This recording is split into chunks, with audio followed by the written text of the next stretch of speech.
Hey guys, this is John again, and I'm back for more coverage of the London Chess Classic. I'm here playing the FIDE Open.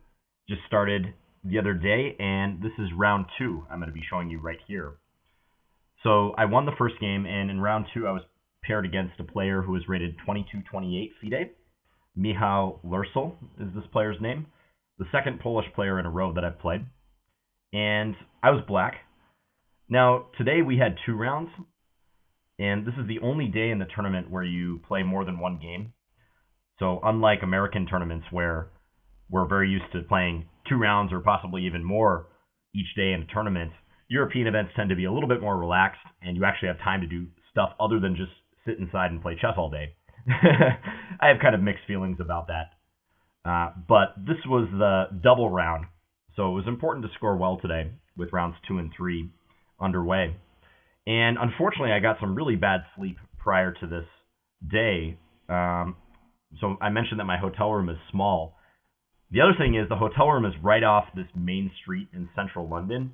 So all night and all day, I hear traffic noise outside. It's like, a stone's throw away from my window. And it seems to me it's like one of the busiest streets in London, even though I know it probably isn't. In fact, there's a police siren going by right now. You might be able to hear that. But long story short, I got really bad sleep last night. I didn't nod off until after 5 a.m., and the round was at 10:30, so I was in a little bit of a bad mood when I woke up today. But sometimes you just have to play through it in chess, just like any other competitive activity. It doesn't matter if you're not feeling your best. You have to make the effort and dig deep and try to put in an effort that you want to put in and not what you think should happen. It'd be easy to make an excuse like, oh, I was tired, I played bad. And, we all do that from time to time. But I think if you really want to maximize your potential in whatever endeavor you're trying to improve in, then you can't make excuses for yourself. So I was playing black here, and my opponent opened with d4. I played d5. He played c4. And I played c6. Entering into Slav territory, knight f3, knight f6. Now, the main move here is knight c3, but my opponent played a move that's been pretty fashionable over the last few years, and I play it myself from the white side. He played queen c2, just defending that pawn on c4. And I took the pawn on c4. It's also possible for black to play g6 and a couple other moves as well, but taking on c4 is popular. So in playing this, black does give up control of the center temporarily, but we force white to play another queen move to recapture the pawn, and now I plan to develop freely. So I played bishop g4. I've also played bishop f5 in this position. It's another common line, but I found bishop g4 to be a bit more active, so depending upon my mood, I like to switch it up and play this one as well. This attacks the knight on f3, and white usually defends that knight or tries to play in the center and build up a big center, which is what my opponent did. He played knight to c3. So this supports the e4 pawn advance. He could play knight bd2. This is a move that I've also played from the white side, simply defending the knight on f3 so that if black takes the knight, he could replace it without having to damage his pawn structure. Note that if g3, because oftentimes white will want to put the bishop on g2. That's positionally desirable, having the bishop on the long diagonal.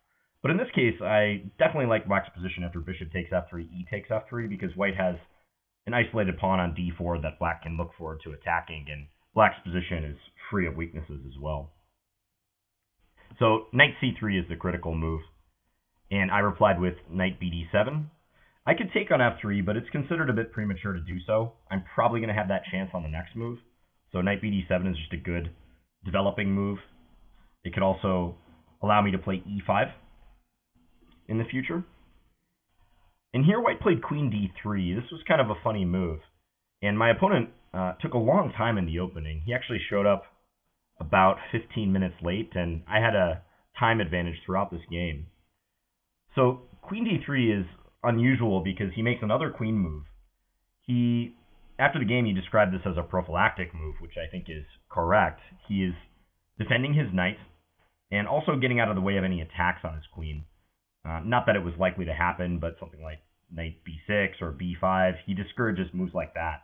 But mainly, I think he's withdrawing his queen to defend the knight, so that if I do take, he can take with the queen, and again, he's avoided pawn structure damage. But all of these queen moves are time-consuming, and here I played an active reply. I played queen to b6, so popping the queen out. And in doing so, I set up the threat of bishop takes f3.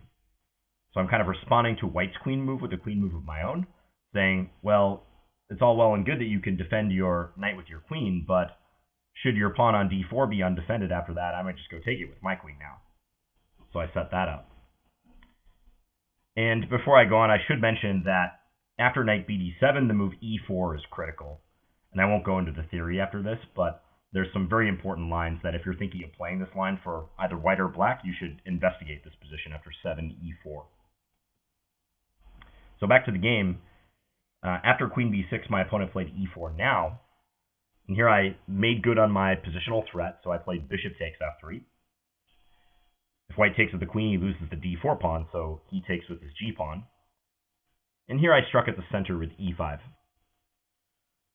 One thing I've noticed about this line is it tends to produce imbalanced struggles in the middle game.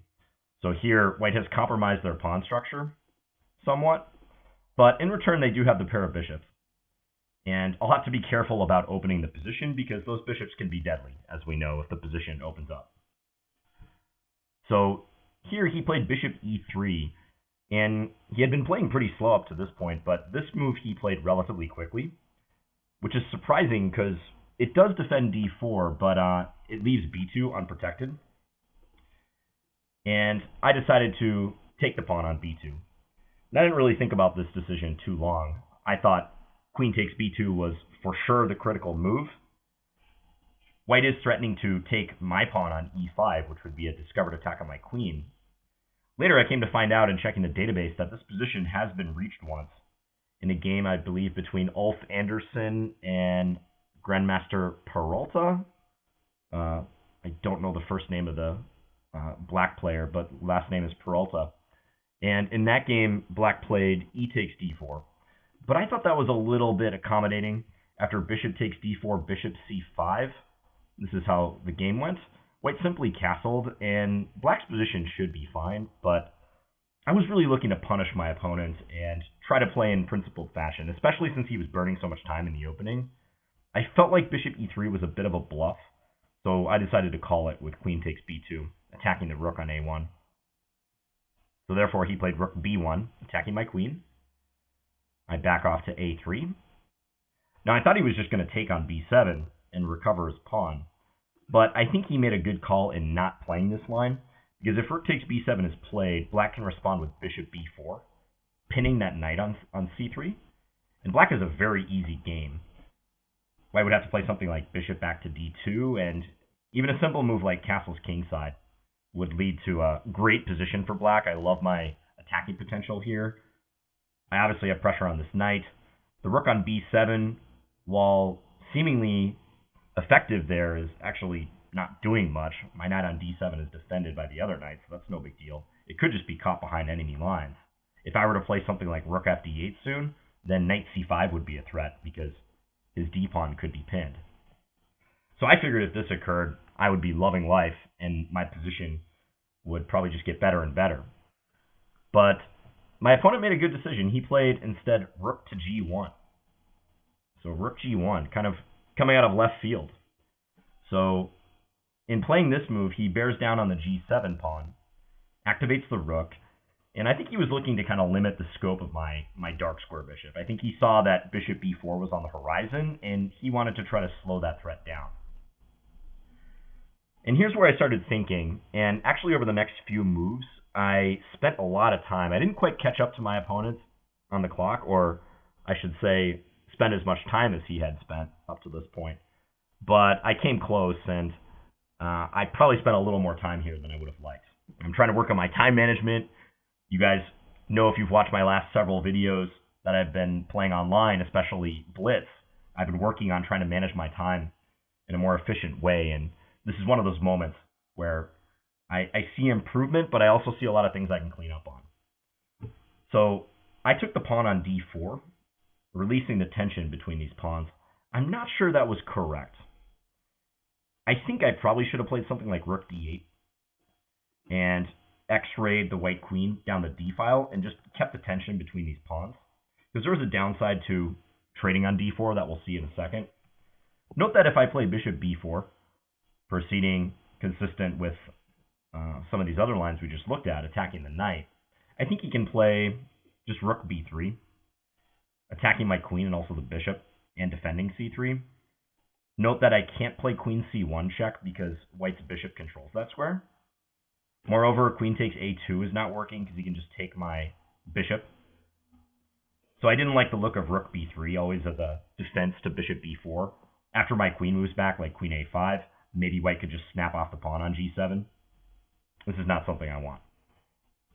So rook g1 was annoying in the sense that it really does prevent my bishop from developing comfortably. So I took the pawn on d4. He took with the bishop. And now I played rook d8. And the reason why I mentioned I think I should have played this move right away as opposed to trading the pawns is because of white's next move. And I'm actually going to give you a choice between two moves. So there were two moves up for consideration here. And I have to say I completely underestimated the move that white played. So the moves under consideration are queen e3 and e5. So queen e3 and e5. I haven't given you guys much to chew on yet this video in terms of quiz questions, so how about we make this a quiz question? Which of those two moves should white play, in your opinion? You can pause your video if you like.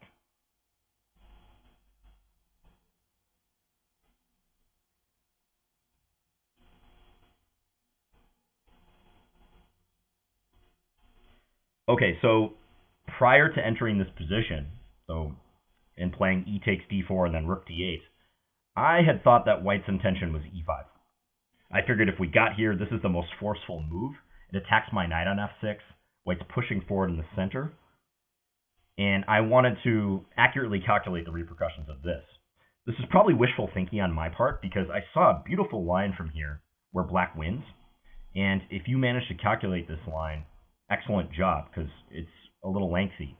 So after e5, black can respond with knight takes e5. And then you'd have to see queen e3, pinning the knight.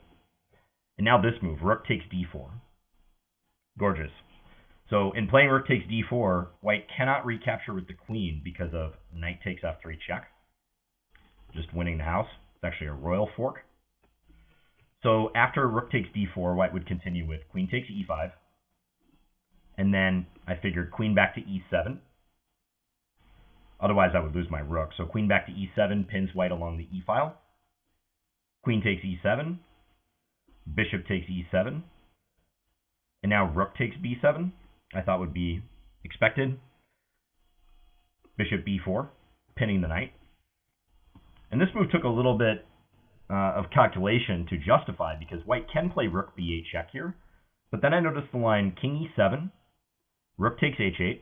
So white goes after the rook in the corner. Bishop takes c3 check, king e2, and now rook d2 check. And the king has to go either forward to e3 or back to e1.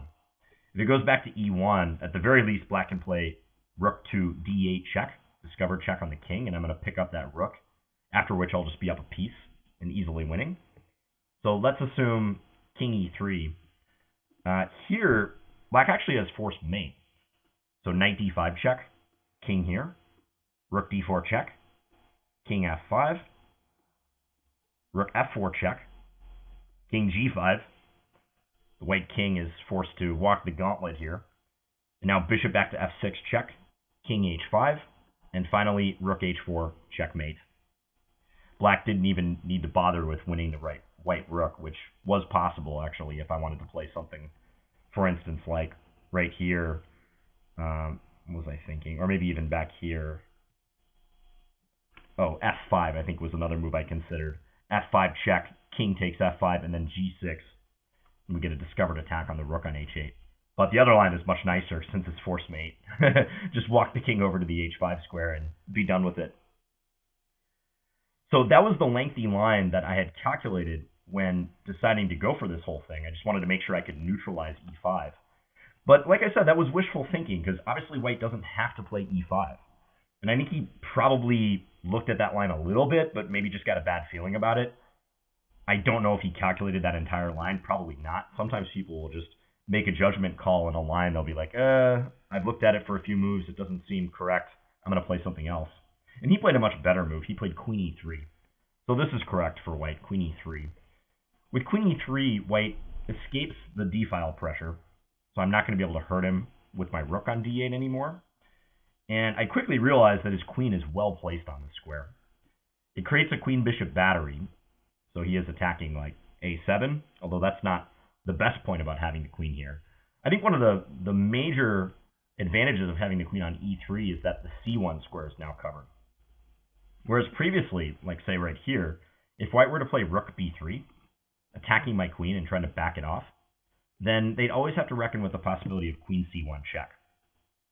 And there were many circumstances where this was just bad for white to allow. So with queen e3, they escape the d-file pressure, they cover c1, they create a queen-bishop battery. They also open up their light square bishop, so this bishop can come out to c4. So excellent move from my opponent. And I found a good reply, fortunately. So here I played knight to c5. I thought it was good to establish the knight here. I especially wanted to prevent the rook to b3 idea. And I also wanted to uncover my rook on that dark square bishop. I also had aspirations of relocating the knight to e6. So I figured knight c5 fit the bill. And in fact, it's clearly the best move. I was a little uncertain about this during the game, but the computer confirms that this is best for black. Now white responded with bishop c4, so developing the bishop. And here I decided to play principally. So I didn't want to back down. I kind of sensed that white was gaining a little bit of confidence in having found that queen e3 move and causing me to burn a lot of clock time. So I just played my move right away here because it's what I planned on. And my opponent was, again, getting very low on time. He had probably, I want to say 7 or 8 minutes to maybe my 15 to 20 at this point. And I played b5, attacking the bishop on c4. And he burned up almost all of his remaining time figuring out what to do from this position. So, throughout all of this, I am up a pawn, I should say. But I didn't want to just sit back and try to trade down. I'm trying to exploit white's piece coordination because they're still a bit poor in the piece coordination department. Not that I'm free of any criticism in that regard myself, but I felt like my king was pretty safe, and I knew I had pressure on the knight, and it looked a little bit shaky for white, like the bishop guarding c3. So I figured if I could somehow disrupt white's coordination and maybe kick this newly positioned bishop on c4, this would play to my advantage. And also in playing b5, I give white an important choice because they could try to sacrifice on b5 right now. So in playing this, I had to look at bishop takes b5. I thought there was, or sorry, not bishop takes b5, knight takes b5. I thought there was a reasonable chance white would do that because that's a discovered attack on my queen. So I would have to play queen takes e3 check. And then let's say pawn takes e3, bishop takes e3 is kind of similar. And here I should take the knight, bishop takes b5. And I wasn't exactly sure which knight I should block with here. Clearly I should not play king e7 because that would lose the knight on c5. So I wasn't exactly sure which knight to block with.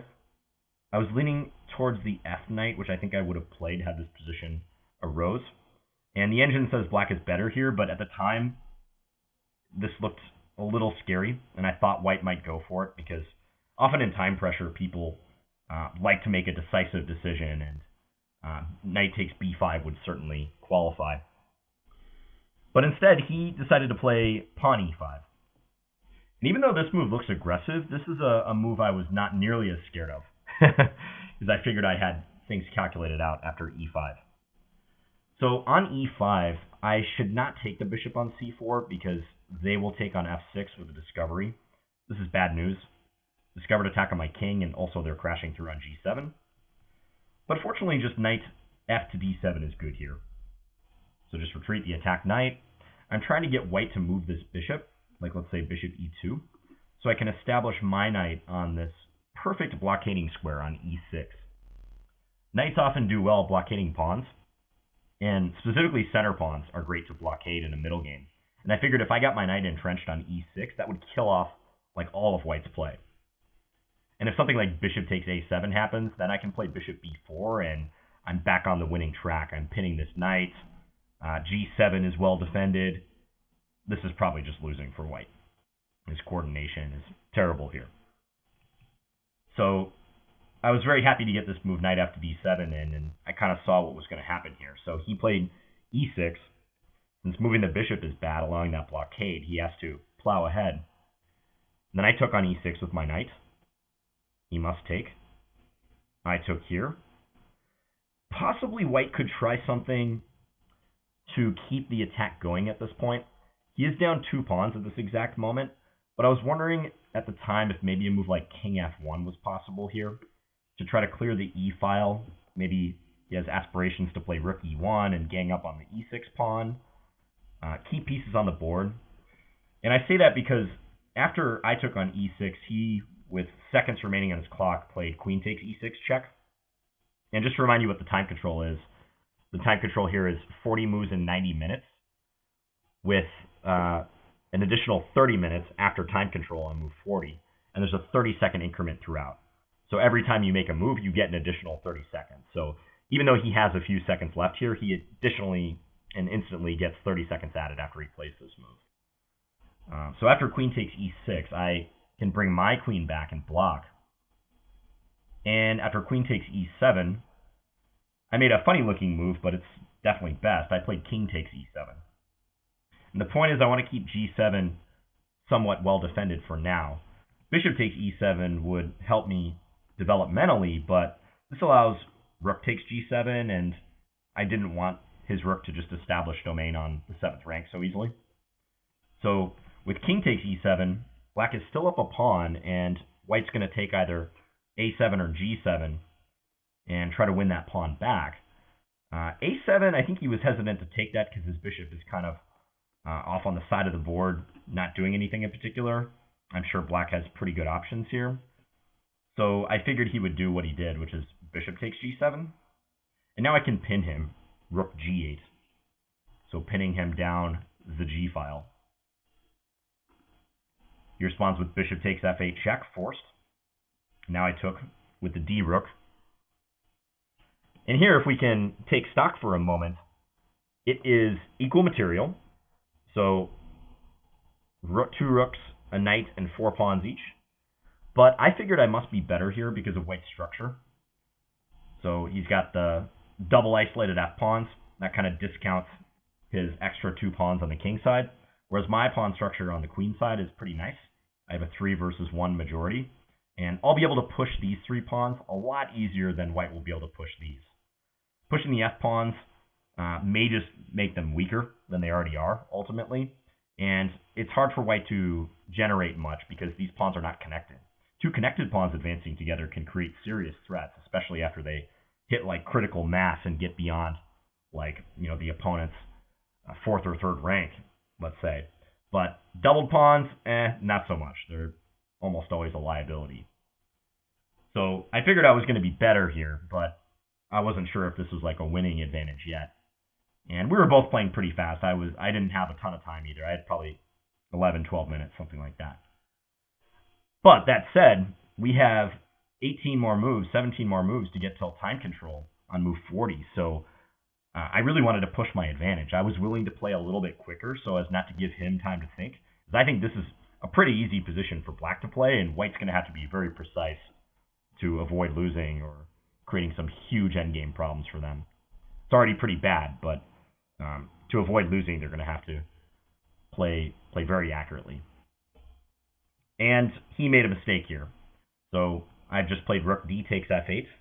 He should have just traded rooks on g8. So say rook takes g8, rook takes g8, and then maybe a move like king f1, I was thinking. Stopping my rook from coming in here. And I'll continue to play against these guys and also try to activate my majority, but this would have, I think, put the game in doubt. He played instead rook g4. And if you'd like to, you can pause your video and try to figure out what I should do in response to rook g4. How should black play?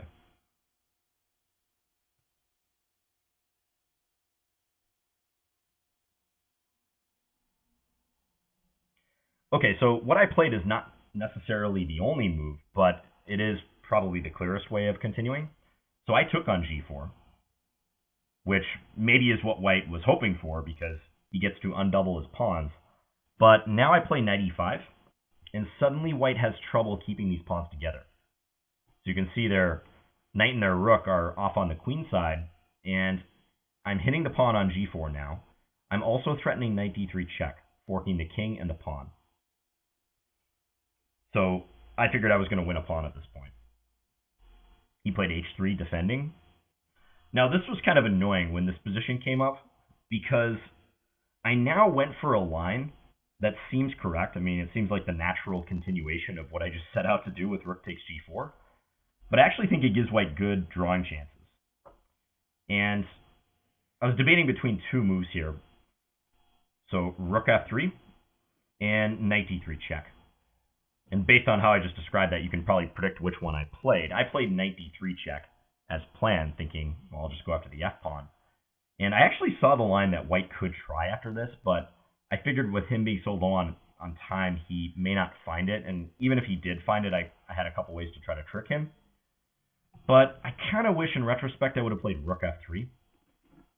At first I was very positive about rook f3. I thought, well, this is great. I'm attacking the knight on c3, and also I'm hitting the pawn on h3. He'll like move his knight, and then I'll take this, and then I'll be threatening the g-pawn. I'm threatening rook h1. This is winning. How could this not be winning? But if you notice the flaw with rook f3, well done. The flaw is rook to b3. Flaw is in this is a move that could potentially hold for white. So rook b3 is very clever. He defends the knight, and if I go take the pawn on h3, oops, knight d5 check. Discovery on the rook on h3. Take and take, and black is about to suffer a reversal, perhaps. Black might lose this game. So that said, after rook b3, I could play a move like king e6 or something, and black is definitely better here. I keep some of the same threats, and I've just avoided the knight d5 issue. So I kind of wish I would have gone for this. I think it's theoretically better than what I did. But I played knight d3 check, and here he just played a bad move. He should play king e2. And after king e2, knight takes f4, knight takes f2 rather, grabbing the pawn. How do you think white should play? So this is a hypothetical position. It did not occur in the game. But how do you think white can best play to try to draw? You can pause your video if you like.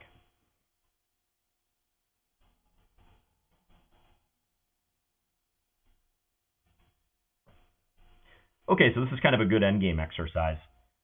White's best chance to draw, in fact, I think their only chance, because now they're down a pawn and I still have this awesome majority, is to try to take out all my pawns, even if it means sacrificing a knight.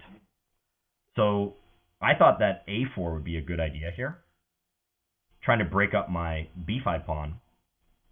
And if I advance, he can just take it.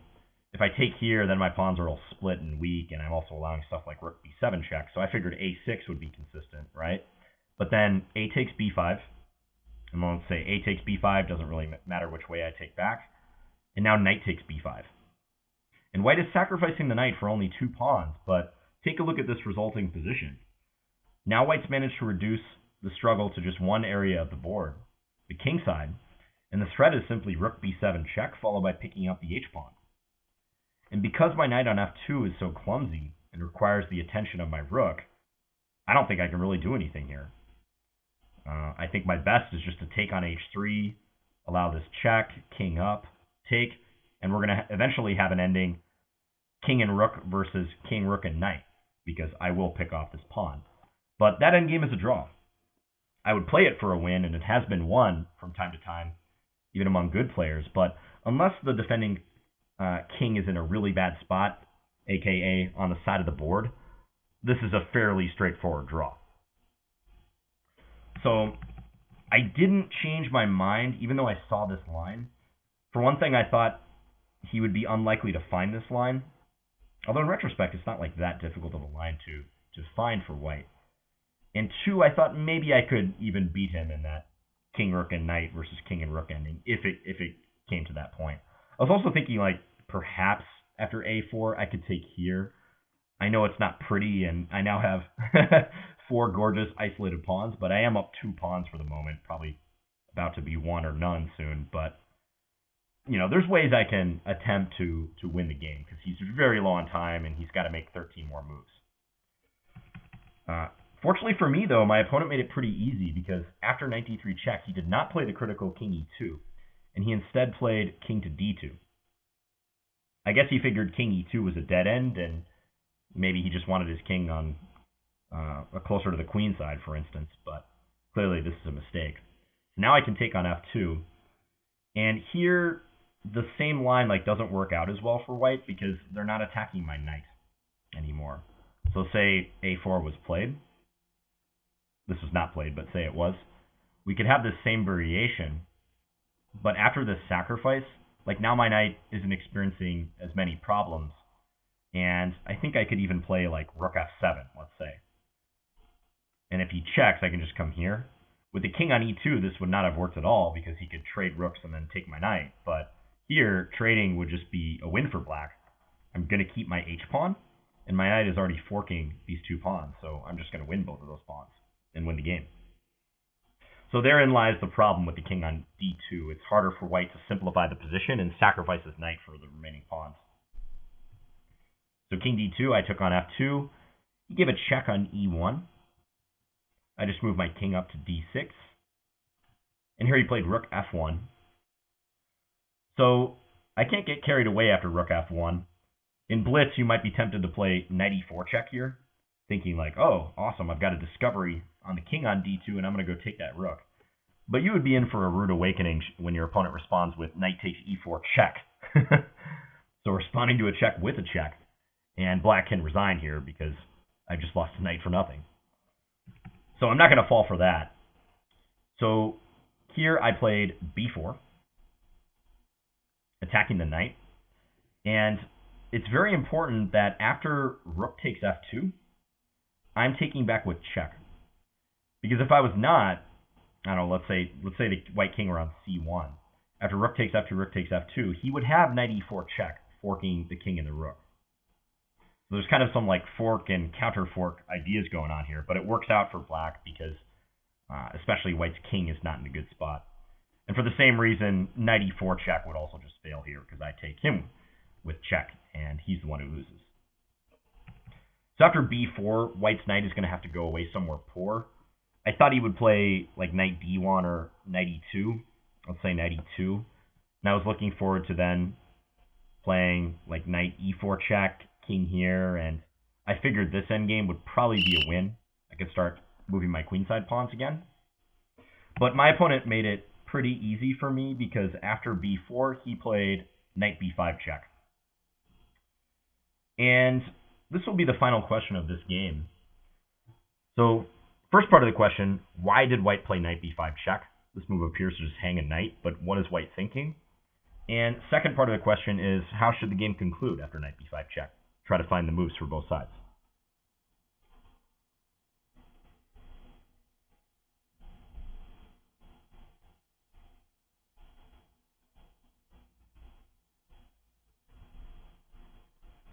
Okay, so with knight b5 check, white is trying to force the game into a pawn ending. And this is not a good plan, but I do see the logic behind this. This wasn't just a blunder. So after c takes b5, his idea is king e2. And my knight is pinned. I can't move it without losing the rook. But the problem for white is that their king is now very far away from the queen side. And I can play a5, which is what I did. He takes the knight. I take. He takes. And now a4. And I'm just going to create a pass pawn on the queen side. Plain and simple. It may be possible to win in other ways too, but this is by far the easiest. And all I had to do was calculate a straightforward line. And if you know the rule of the square, which is a shorthand way to see if a king can stop a pass pawn, then you'll see that white's king is too far away in this case. So after a4, he played king e3, trying to rush over to help. Obviously, he's going to need some assistance with a 3-on-1 disadvantage over there. Now I played b3. He has to take it, otherwise the pawn runs through. And now if I took Then white's king would be in the so-called square. And for those who don't know what the square is, basically you take the pawn that's trying to queen, you draw a line down to the queening square, and then you draw an equidistant line resulting in a box. And if the defending side's king can enter that box, they can successfully stop the pawn. And here white would be successful in that because with king d3, they're just in time to get there. And after b2, king c2, white would stop the pawn. And actually, I think black wins even here because I could go after the king side pawns. But it is far easier for black after a takes b3 to play the move I did, which was just a3. So pushing past, we don't need that measly b3 pawn. It's more important to push our pawn on a file that's one file more distant from the white king. And now if we draw our box again, the same size box, a 3x3, the white king is one square too far from that. He has the move, but after, say, king d3, a2, he's just a little bit too slow, and I win. Get the pawn through and queen and win the game. So after a3, he just resigned. He saw the writing on the wall. So I actually felt pretty good about this game in retrospect. I went through and looked at it with the Lee chess engine briefly and said I played very well. And some of the tough decisions that I had to make, like e takes d4, I would say this was probably the toughest stage of the game for me. E takes d4, rook d8, and then like this sequence, knight c5 and b5. I actually approved of a lot of these moves. I still think I could have done better with my time. I'm not completely happy about how much time I took to find these moves. It didn't hurt me because he was doing even worse on the clock, but it's still something I can work on. I think this move might be a small mistake, e takes d4. I'm not liking my position as much after queen e3 as I was before when that bishop was sitting on e3. I think I should have played rook d8 straight away instead. So anyways, pretty instructive game, I think. Hope you guys picked up a thing or two from that one. So this was the morning round played today, and I had another one in the evening that I got done with not long ago. I'm about to go to sleep, but I think I'm going to try to analyze that one tomorrow and post it. No spoilers for now. And hope you guys leave any comments if you have them. And thanks for the support, as always. And I also wanted to give a shout out to the people who came to the tournament. I actually had a few people show up, and I wrote down their names, but I don't have that with me, unfortunately. But there's been about 3 or 4 people who have came up to me at the London Classic and introduced themselves and said how much they liked the channel, which was really pretty cool to see because I'm not used to that sort of thing. But having random people come up to you in a foreign city and say they like your work is pretty neat, I got to tell you. So if you guys are watching, thank you for that. All right, guys, I'll be back again soon. Thanks for watching. Bye.